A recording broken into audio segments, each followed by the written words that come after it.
फक्त 3 दिवसामध्ये आपले 11,000 फॉलोअर्स कंप्लीट झाले, त्याबद्दल सर्वांचे आभार. मागे मी एकदा बोललो होतो की स्वतःच्या चुकांमधून शिकायचं असतं आणि त्याबद्दल आज थोडंसं बोलूया. नमस्कार, मी सुजित आणि असा होता आपल्या 100K चॅलेंजचा 4था आणि 5वा दिवस. परवा JCB मालकांच्या घरी लावला होता आणि काल जेव्हा सकाळी JCB मध्ये गेलो तेव्हा एवढी सगळी धूळ केबिनमध्ये बघितल्यावर म्हटलं याला सगळ्यात आधी साफ करायला लागेल.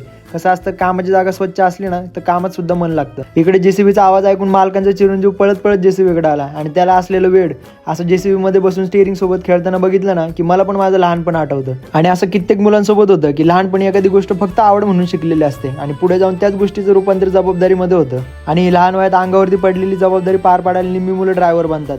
काल दुपारी आपले 10,000 फॉलोअर्स पूर्ण झाले होते आणि त्याचं सेलिब्रेशन सुद्धा झालं, पण वांग्याची भाजी खाऊन. आणि त्यात काल दुपारनंतर JCBला एका नवीन ठिकाणी काम होतं. 4 वाजेपर्यंत त्या साईडवरती सगळं काही ठीक चालू होतं, पण नंतर त्या साईडवरती एक बाबा होते, त्यांच्याशी माझा थोडासा शाब्दिक वाद झाला. मला त्या गोष्टीचं खूप वाईट वाटलं, पण नंतर आपण कुठेतरी बोलताना चुकलोय ही गोष्ट माझ्या थोडीशी उशिरा लक्षात आली आणि